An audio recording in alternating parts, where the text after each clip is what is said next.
Hello all, welcome back. Welcome to my day 3 vlog.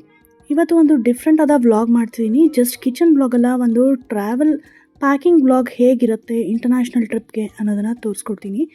ನನ್ನ husband international trip ಹೋಗ್ತಿದ್ದಾರೆ, Egypt ಮತ್ತು ದುಬೈಗೆ ಹೋಗ್ತಿದ್ದಾರೆ. ಹಾಗಾಗಿ ಹೇಗೆಲ್ಲ ಪ್ಯಾಕ್ ಮಾಡಿದ್ದೀನಿ, ಏನೆಲ್ಲ ಪ್ಯಾಕ್ ಮಾಡಿದ್ದೀನಿ ಅನ್ನೋದನ್ನು ತೋರಿಸ್ತೀನಿ. ಲಾಸ್ಟ್ ಮಿನಿಟ್ ಪ್ಯಾಕಿಂಗ್ ಹೇಗಿರುತ್ತೆ ಅನ್ನೋದನ್ನು ಕೂಡ ತೋರಿಸ್ತೀನಿ. ಜಸ್ಟ್ ಇದು ನೆನ್ನೆ ರಾತ್ರಿ ಪ್ಯಾಕ್ ಮಾಡಿರೋದು. ಇದು ಅವರ ಸೂಟ್ ಆಗಿರುತ್ತೆ, ಮೇಲೆ ಇಟ್ಟಿದ್ದೀನಿ. ಹಾಗೆ ಟ್ರಾವೆಲ್ ಆರ್ಗನೈಸರ್ಸ್ ಯೂಸ್ ಮಾಡಿ ಹೇಗೆಲ್ಲ ಪ್ಯಾಕ್ ಮಾಡಬಹುದು ಅನ್ನೋದನ್ನು ಕೂಡ ತಿಳಿಸ್ತೀನಿ ನೋಡಿ. ಇದು ಅವರ ಶರ್ಟ್ಸ್ ಮತ್ತು ಟೀ ಶರ್ಟ್ಸು. ಇದು ಒಂದು ಎಕ್ಸ್ಟ್ರಾ ಬ್ಯಾಗ್ ಅವ್ರದ್ದು. ಹಾಗೆ ಟವಲ್ ಮತ್ತು ಅವ್ರದ್ದು ಬರ್ಮುಡಾಸ್ ಮತ್ತು ನೈಟ್ ಪ್ಯಾಂಟ್ ಮತ್ತು ಪ್ಯಾಂಟ್ಸ್ ಇದೆ ಇದರಲ್ಲಿ. ಹಾಗೆ ಸಾಕ್ಸ್ ಕೂಡ ಇಟ್ಟಿದ್ದೀನಿ ಅವ್ರದ್ದು. ನಂತರ ಇದು ಇನ್ನರ್ ವೇರ್ಸ್ ಆಗಿರುತ್ತೆ. ಈ ಸೈಡಲ್ಲಿ ಅವ್ರದ್ದು ಒಂದು ಶೂನ ಪ್ಯಾಕ್ ಮಾಡಿಬಿಟ್ಟು ಇಟ್ಟಿದ್ದೀನಿ. ಹಾಗೆ ಇದು ಫುಡ್ಡು ಇದೆ. ಆ್ಯಕ್ಚುಲಿ ಮೇಯ್ನ್ ತೋರಿಸ್ಬೇಕಾಗಿರೋದು ನಾನು. ಇದು ರೆಸಿಪಿ ಕೂಡ ಶೂಟ್ ಮಾಡೋಣ ಅಂತ ಅಂದ್ಕೊಂಡೆ ನೆನ್ನೆ, ಬಟ್ ತುಂಬ ಅರ್ಜೆಂಟಾಗಿರೋದ್ರಿಂದ ಶೂಟ್ ಮಾಡೋಕ್ಕಾಗಲಿಲ್ಲ. ಒಂದು ಬಾಕ್ಸಲ್ಲಿ ಚಟ್ನಿ ಪುಡಿ ಹಾಕಿಟ್ಟಿದ್ದೀನಿ. ಚಟ್ನಿ ಪುಡಿ, ಉಪ್ಪಿಟ್ಟು ಮತ್ತು ಗೊಜ್ಜೋಲಕ್ಕಿ ಮಿಕ್ಸ್ ಮಾಡಿಕೊಟ್ಟಿದ್ದೀನಿ. ಅದರ ಜೊತೆಲಿ ಚಟ್ನಿ ಪುಡಿ ಮಸ್ಟ್ ಆ್ಯಂಡ್ ಶುಡ್ ಇರಲೇಬೇಕು, ಇಲ್ಲಾಂದರೆ ಪ್ಲೇನ್ ಅನಿಸುತ್ತೆ. ಒಂದು ಕವರಲ್ಲಿ ಶುಗರ್ ಮತ್ತು ಸಾಲ್ಟ್ ಇಟ್ಟಿದ್ದೀನಿ. ಏನಾದರೂ ಕಮ್ಮಿ ಅನಿಸಿದ್ರೆ ಶುಗರು, ಅಥವಾ ಶುಗರ್ ಯೂಶ್ವಲಿ ಯೂಸ್ ಮಾಡಲ್ಲ, ಸಾಲ್ಟ್ ಯಾವುದಕ್ಕಾದರೂ ಕಮ್ಮಿ ಆದರೆ ಬೇಕಾಗುತ್ತೆ ಅಂತ, ಬರೀ ಸಾಲ್ಟ್ ಇಡಬಾರ್ದು ಅಂತ ಶುಗರ್ ಕೂಡ ಇಟ್ಟಿದ್ದೀನಿ. ಇದು ಉಪ್ಪಿಟ್ಟು ಪ್ರಿಮಿಕ್ಸ್ ಪ್ಯಾಕ್ ಇಟ್ಟಿದ್ದೀನಿ. ಇದನ್ನು ಮನೆಯಲ್ಲೇ ಮಾಡಿರೋದು. ನೆಕ್ಸ್ಟ್ ಟೈಮು ಅವರು ಹೊರಡುವಾಗ ಇದನ್ನು ನಾನು ಹೇಗೆ ಮಾಡ್ತೀನಿ ಅನ್ನೋ ರೆಸಿಪಿ ಕೂಡ ತೋರಿಸ್ತೀನಿ. ನೆಕ್ಸ್ಟ್ ಇದು ಅವಲಕ್ಕಿ, ಗೊಜ್ಜವಲಕ್ಕಿ ಮಾಡಿದ್ದೀನಿ. ಇದು ಕೂಡ ಅಷ್ಟೇ ಪ್ರಿಮಿಕ್ಸು. ಜಸ್ಟ್ ಬಿಸಿನೀರು ಹಾಕ್ಕೊಂಡು 10 ನಿಮಿಷ ಮುಚ್ಚಿಟ್ರೆ ಉಪ್ಪಿಟ್ಟು ಮತ್ತು ಅವಲಕ್ಕಿ ಎರಡೂ ಕೂಡ ಹೋಮ್ ಮೇಡ್ ತುಂಬಾ ಚೆನ್ನಾಗಿರೋದು ರೆಡಿ ಆಗುತ್ತೆ. ಅವ್ರಿಗೆ ಆಚೆ ಕಡೆ ಎಲ್ಲ ತಿನ್ನೋದಕ್ಕೆ ಇಷ್ಟ ಇಲ್ಲ. ದುಬೈಯಲ್ಲಿ ಓಕೆ, ಬಟ್ ಈಜಿಪ್ಟಲ್ಲಿ, ಕೈರೋ ಅಲ್ಲಿ ಸ್ವಲ್ಪ ಕಷ್ಟನೇ ಆಗುತ್ತೆ. ಪ್ಲೇಸಸ್ ಎಲ್ಲ ತುಂಬ ದೂರ ಇರುತ್ತಲ್ವ, ಹಾಗಾಗಿ ಅಷ್ಟು ಟ್ರಾವೆಲ್ ಮಾಡಿ ನೈಟ್ ಟೈಮ್ ಆಗೋಲ್ಲ ತಿನ್ನೋದಕ್ಕೆ. ಹಾಗಾಗಿ ಅವರು ಬೆಳಗ್ಗೆ ಬ್ರೇಕ್ಫಾಸ್ಟ್ಗೆ ಯೂಶ್ವಲಾಗಿ ಮನೆಯಿಂದ ತೊಗೊಂಡಿರೋಂಥದ್ದನ್ನೇ ಮಾಡ್ಕೋತಾರೆ. ಮತ್ತು ಇದು ಸ್ನ್ಯಾಕ್ಸ್ ಅವ್ರಿಗೆ. ಇಲ್ಲಿ ನಮ್ಗೆ ಏನು ಬೇಕಿದ್ರೂ ಮನೇಲಿ ಮಾಡ್ಕೊಂಡಾದರೂ ತಿನ್ಬಹುದು, ಅಥವಾ ಆಚೆಯಿಂದ ಆರ್ಡರ್ ಮಾಡ್ಕೊಂಡು ಅಥವಾ ಶಾಪ್ಗಳಲ್ಲಿ ತೊಗೊಂಬಂದು ತಿನ್ಬೋದು. ಬಟ್ ಅಲ್ಲಿ ಏನೂ ಸಿಗೋಲ್ಲ, ಹಣ್ಣುಗಳು ಮಾತ್ರ ಸಿಗೋದು. ಹಾಗಾಗಿ ಅವ್ರಿಗೆ ಸ್ನ್ಯಾಕ್ಸ್ ಕೂಡ ಇಟ್ಟಿದ್ದೀನಿ. ಇವಾಗ ಬೆಳಗ್ಗೆ ಆಲ್ರೆಡಿ 5:30 ಆಗಿದೆ. ಅವಲಕ್ಕಿ ಮಾಡ್ತಿದ್ದೀನಿ. 6:30 ಅಷ್ಟೊತ್ತಲ್ಲಿ ಅವರು ಹೊರಡ್ತಾ ಇದ್ದಾರೆ. ಹಾಗಾಗಿ ಸಿಂಪಲ್ಲಾಗಿ ಅವಲಕ್ಕಿ ಮಾಡ್ತಿದ್ದೀನಿ. ಯೂಶ್ವಲಿ ಚಪಾತಿ ಕೂಡ ಮಾಡಿಬಿಟ್ಟು ಅದನ್ನು ತುಪ್ಪ ಮತ್ತು ಚಟ್ನಿ ಪುಡಿ ಹಾಕಿ ರೋಲ್ ಮಾಡಿ ಅದನ್ನು ಕೂಡ ಕಳಿಸ್ದೆ. ಬಟ್ ಈ ಸಾರಿ ಬೇಡ ಅಂತ ಹೇಳಿದ್ರು. ಫಸ್ಟು ಅವರು ಈಜಿಪ್ಟ್ಗೆ ಹೋಗ್ತಿರೋದ್ರಿಂದ ಮೇ ಬಿ ಬೇಕಾಗಲ್ಲ ಅನಿಸುತ್ತೆ, ಈವ್ನಿಂಗ್ ಅಷ್ಟರಲ್ಲಿ ರೀಚ್ ಆಗ್ತಾರೆ. ಹಾಗಾಗಿ ಅದು ಯಾವುದು ಬೇಡ ಅಂತ ಹೇಳಿದ್ರು. ಅವಲಕ್ಕಿ ಮಾಡ್ತಿದ್ದೀನಿ. Just simple recipe. ಇದು ನಮ್ಮ ಅತ್ತೆ ರೆಸಿಪಿ ಆಗಿರುತ್ತೆ. ತುಂಬ ಈಸಿಯಾಗಿ, ಕ್ವಿಕ್ಕಾಗಿ, ರುಚಿಯಾಗಿರೋಂಥ ಅವಲಕ್ಕಿ. ಇದು ವೈಟ್ ಅವಲಕ್ಕಿ ಅಂತ ಕರಿತೀವಿ. ತುಂಬ ಈಸಿ. ಇದನ್ನೇನು ಎಕ್ಸ್ಪ್ಲೈನ್ ಮಾಡ್ತಾ ಹೋಗಲ್ಲ, ನೀವು ನೋಡಿದ್ರೇ ಗೊತ್ತಾಗುತ್ತೆ ಏನೇನು ಹಾಕ್ತೀನಿ, ಹೇಗೆ ಮಾಡೋದು ಅಂತ. ಕ್ವಿಕ್ಕಾಗಿ ಒಂದು 10 ಮಿನಿಟ್ಸಲ್ಲಿ ಆಗೋಂಥ ರೆಸಿಪಿ ಇದು. ಆಲ್ರೆಡಿ ಅವಲಕ್ಕಿನ ನೆನೆಸಿಟ್ಟಿದ್ದೀನಿ. ಇವಾಗ ನಾನು ಒಂದು ವಿಷಯದ ಬಗ್ಗೆ ಮಾತಾಡೋಣ ಅಂತ ಅಂದ್ಕೊಂಡೆ. ಯೂಶ್ವಲಿ ತುಂಬ ಜನ ಹೆಣ್ಮಕ್ಳು ಓದಿರ್ತಾರೆ, ಚೆನ್ನಾಗಿ ಎಜುಕೇಷನ್ ಇರುತ್ತೆ, ಬಟ್ ಅವ್ರಿಗೆ ಜಾಬ್ ಮಾಡೋಕ್ಕಾಗಲ್ಲ. ಬಿಕಾಸ್ ಮನೇಲಿ ತುಂಬ ರೆಸ್ಪಾನ್ಸಿಬಿಲಿಟಿ ಇರುತ್ತೆ, ಹಾಗೆ ಮಕ್ಕಳನ್ನ ನೋಡ್ಕೋಬೇಕಾಗಿರುತ್ತೆ.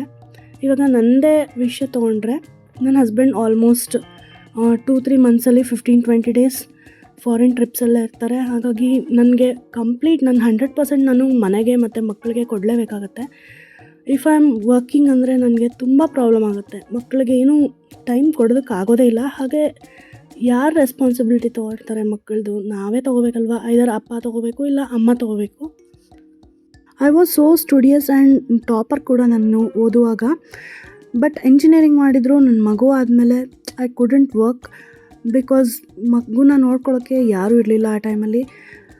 ಬಟ್ ಅಟ್ಲೀಸ್ಟ್ ನಾನು ನೋಡ್ಕೋತಿದ್ದೀನಿ ನನ್ನ ಮಕ್ಕಳನ್ನ ಅನ್ನೋವಂಥ ಒಂದು ಸ್ಯಾಟಿಸ್ಫ್ಯಾಕ್ಷನ್ ನನಗಿದೆ. ಇದು ಫುಡ್ನ ಪ್ಯಾಕ್ ಮಾಡೋದಕ್ಕೆ ತರಿಸಿರೋಂತಹ ಸೀಲ್ಡ್ ಜಿಪ್ಲಾಕ್ ಕವರ್ಸ್. ಇದರ ಲಿಂಕ್ ಹಾಕಿರ್ತೀನಿ, ಬೇಕಿದ್ರೆ ಚೆಕ್ ಮಾಡ್ಕೊಳ್ಳಿ.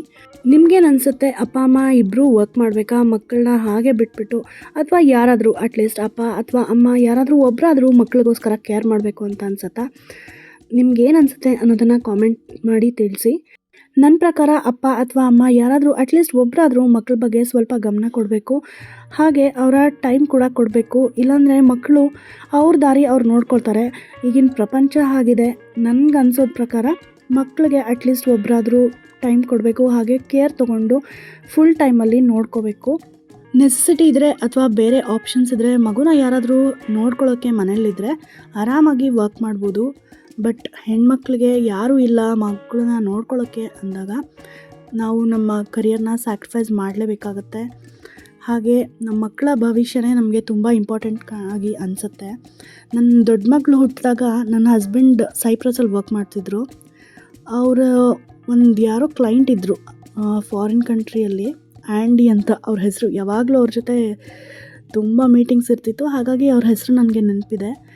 ಆ್ಯಕ್ಚುಲಿ ಅವರು ರಿಸೈನ್ ಮಾಡ್ತಾ ಇದ್ದಾರೆ ಅಂತ ಹೇಳಿದ್ರು. ಕಾರಣ ಏನು ಅಂದರೆ ಅವ್ರ ವೈಫ್, ಆ್ಯಂಡಿ ಅವರ ವೈಫ್ ವರ್ಕ್ ಮಾಡಲೇಬೇಕಂತವರು. So he resign the job and he was taking care of the kids. ಅದನ್ನು ನೋಡಿ ಅನಿಸ್ತು, ಈವನ್ ಫಾರಿನ್ ಕಂಟ್ರೀಸಲ್ಲಿ ಕೂಡ ಮಕ್ಕಳಿಗೆ ನೋಡ್ಕೊಳ್ಳೋದಕ್ಕೆ ಅಂಥೇಳಿ ಅವ್ರ ಅಪ್ಪನೇ ಕೆಲಸ ಬಿಟ್ಬಿಟ್ಟು ಮನೇಲಿದ್ದು ಮಕ್ಕಳನ್ನ ನೋಡ್ಕೋತಾ ಇದ್ರು. ನಮಗೆ ಮಗು ಅಂತ ಆದಮೇಲೆ ಮೋರ್ ದೆನ್ ಎನಿಥಿಂಗ್ ಎಲ್ಸ್ ನಮಗೆ ಮಗುನೇ ಮುಖ್ಯ ಆಗಿರುತ್ತೆ. ಹಾಗಾಗಿ ಮಗುಗೋಸ್ಕರ ಏನು ಮಾಡಿದ್ರೂ ಕಮ್ಮಿನೇ, ಎಷ್ಟು ಮಾಡಿದ್ರೂ ಕಮ್ಮಿನೇ. ಏನು ಅನಿಸ್ತು ನಿಮಗೆ ನನ್ನ ಈ ಒಂದು ಥಾಟ್ ಅನ್ನೋದನ್ನು ನನಗೆ ಕಾಮೆಂಟ್ ಮೂಲಕ ತಿಳಿಸಿ. ಇವಾಗ ಅವಲಕ್ಕಿ ಆಲ್ಮೋಸ್ಟ್ ರೆಡಿ ಆಯಿತು. ಜಸ್ಟ್ ಎಲ್ಲ ಒಗ್ಗರಣೆಗೆ ಅವಲಕ್ಕಿನ ಮಿಕ್ಸ್ ಮಾಡಿದ್ದೀನಿ. ಇವಾಗ ಸ್ವಲ್ಪ ಬಿಸಿ ಆಗಲಿ ಅನ್ನೋ ಕಾರಣಕ್ಕೆ ಒಂದು ಲಿಡ್ಡನ್ನು ಕ್ಲೋಸ್ ಮಾಡಿ ಮುಚ್ಚಿಡ್ತಾ ಇದ್ದೀನಿ. ಒಂದು 10 ಮಿನಿಟ್ಸ್ ಆದಮೇಲೆ ಸ್ಟವ್ ಆಫ್ ಮಾಡಿಕೊಂಡ್ರೆ ರುಚಿಯಾಗಿರೋಂತಹ ಹಾಗೆ ಫ್ರೆಶ್ ಆಗಿ ಹೆಲ್ದಿ ಆದಂತಹ ಬಿಳಿ ಅವಲಕ್ಕಿ ಅಥವಾ ವೈಟ್ ಅವಲಕ್ಕಿ, ತುಂಬಾ ಟೇಸ್ಟಿಯಾಗಿರೋಂತಹ ಅವಲಕ್ಕಿ ರೆಡಿ ಆಗುತ್ತೆ. ತುಂಬ ಈಸಿ ಅಲ್ವಾ? ಯಾವತ್ತಾದರೂ ಲೇಟಾಗಿದ್ದರೆ ಅಥವಾ ಅರ್ಜೆಂಟ್ ಏನಾದರೂ ಇದ್ದರೆ ಈ ರೀತಿಯಾದ ಅವಲಕ್ಕಿನ ಮಾಡ್ಕೋಬೋದು. ಇದು ನಮ್ಮ ಅತ್ತೆ ಹೇಳ್ಕೊಟ್ಟಿರೋಂಥ ರೆಸಿಪಿ. ಯಾವಾಗಲೂ ನಮ್ಮ ಅತ್ತೆ ಅವಲಕ್ಕಿನ ಇದೇ ರೀತಿ ಮಾಡ್ತಾರೆ. ತುಂಬ ಚೆನ್ನಾಗಿರುತ್ತೆ, ಟೇಸ್ಟಿಯಾಗೂ ಇರುತ್ತೆ. ಇವಾಗ ಅಟ್ ಲಾಸ್ಟ್ ಮಿನಿಟ್ ಪ್ಯಾಕಿಂಗಲ್ಲಿ ನಾನು ಮೆಡಿಸಿನ್ಸ್ನ ಮರೆತುಬಿಟ್ಟಿದ್ದೆ, ಅದೊಂದು ಇಡ್ತಾ ಇದ್ದೀನಿ. ಮೆಡಿಸಿನ್ಸ್ ಅಲ್ಲಿ ಯಾವುದೂ ಸಿಗಲ್ಲ ಅಷ್ಟು ಈಸಿಯಾಗಿ ಪ್ರಿಸ್ಕ್ರಿಪ್ಷನ್ ಇಲ್ಲದೆ. ಹಾಗಾಗಿ ಮೆಡಿಸಿನ್ಸ್ ಬೇಸಿಕ್ ಜ್ವರಕ್ಕೆ, ನೆಗಡಿಗೆ, ವಾಮಿಟ್, ಲೂಸ್ ಮೋಷನ್ ಈ ಥರದ್ದು ಏನಕ್ಕಾದರೂ ಬೇಕಾದರೆ ಅಂತ ಪ್ಯಾಕ್ ಮಾಡ್ತಿದ್ದೀನಿ. ಇವಾಗ ಒಂದು ಕವರಲ್ಲಿ ರಬ್ಬರ್ ಬ್ಯಾಂಡ್ಸ್ ಇಟ್ಟಿದ್ದೀನಿ. ಯಾಕಿರ್ಬೋದು ಅಂತ ನಿಮ್ಗೇನಾದರೂ ಗೊತ್ತಾದರೆ ಗೆಸ್ ಮಾಡಿ ನನಗೆ ಕಾಮೆಂಟ್ ಮಾಡಿ. ಹಾಗೆ ಲಾಸ್ಟ್ ಟಾಯ್ಲೆಟ್ರಿ ಕಿಟ್, ಇದರಲ್ಲೇ ನಾನು ನೇಲ್ ಕಟರ್ ಕೂಡ ಹಾಕ್ತಿದ್ದೀನಿ. 15 ಡೇಸ್ ಆಗುತ್ತೆ ಅವ್ರು ಬರೋ ಅಷ್ಟರಲ್ಲಿ. So nail cutter is A must. And hand bag carry ಮಾಡೋದ್ರಲ್ಲಿ ಅವರು ತೊಗೊಂಡೋಗೋಕ್ಕಾಗಲ್ಲ. ಹಾಗೆ ಶ್ಯಾಂಪೂ ಇಡ್ತಿದ್ದೀನಿ, ಮತ್ತು ಸೋಪ್ ಮತ್ತು ಟೂತ್ ಪೇಸ್ಟ್ ಕೂಡ ಇಡ್ತಿದ್ದೀನಿ. ಅಲ್ಲಿ ಕೊಡುವಂತಹ ಯಾವುದನ್ನು ನಂಬೋಕ್ಕಾಗಲ್ಲ, ಯಾಕಂದರೆ ಯಾವ್ದು ವೆಜ್ಜೋ ಯಾವ್ದು ನಾನ್ ವೆಜ್ಜೋ ಹೇಳೋಕ್ಕಾಗಲ್ಲ. ಅಲ್ಲಿ ಹೋಟೆಲ್ಸಲ್ಲಿ ಕೂಡ ವೆಜ್ ಅಂತ ಇರುತ್ತೆ, ಬಟ್ ಅಲ್ಲಿ ನಾನ್ ವೆಜ್ಜು, ಎಗ್ಸ್ ಎಲ್ಲ ಮಾಡ್ತಾಯಿರ್ತಾರೆ. ಹಾಗಾಗಿ ಕಂಪ್ಲೀಟಾಗಿ ಚೆಕ್ ಮಾಡಿಕೊಂಡು ವೀಗನ್ ರೆಸ್ಟೋರೆಂಟ್ಸ್ಗೆ ಹೋಗಿ ಅವರು ಟ್ರೈ ಮಾಡ್ತಾರೆ. ಇವಾಗ ಎಲ್ಲ ರೆಡಿ ಆಯಿತು, ಆಲ್ಮೋಸ್ಟ್ ಪ್ಯಾಕಿಂಗ್ ಆಯಿತು. ಇನ್ನೊಂದು 10 ಮಿನಿಟ್ಸಲ್ಲಿ ತಿಂಡಿ ತಿಂದುಬಿಟ್ಟು ಹೊರಡ್ತಾರವರು. ಹೇಗಿತ್ತು ಈ ಇಂಟರ್ನ್ಯಾಷನಲ್ ಟ್ರಿಪ್ನ ವ್ಲಾಗ್ ಅಂತ ತಿಳಿಸಿ. ಲಾಸ್ಟಲ್ಲಿ ಸ್ವೆಟರ್ ಮರ್ತಿದ್ದೆ, ಜಾಕೆಟ್, ಅದನ್ನು ಕೂಡ ಇಟ್ಟಿದ್ದೀನಿ, ಸ್ವೆಟ್ ಶರ್ಟ್ನ. ಇವಾಗ ಎಲ್ಲ ಪ್ಯಾಕ್ ಮಾಡಿ ಕ್ಲೋಸ್ ಮಾಡ್ತಾಯಿದ್ದೀನಿ ಸೂಟ್ಕೇಸ್ನ. ಅಟ್ ಲಾಸ್ಟ್ ಸೂಟ್ಕೇಸ್ ಈ ರೀತಿ ಇರುತ್ತೆ. ಸೂಟ್ಕೇಸ್ ಲಿಂಕ್ ಬೇಕಾದರೆ ಅದನ್ನು ಹಾಕಿರ್ತೀನಿ, ಚೆಕ್ ಮಾಡ್ಕೊಳ್ಳಿ. ಅಟ್ ಲಾಸ್ಟ್ ಇವತ್ತಿನ ರಂಗೋಲಿ ಹೀಗಿದೆ.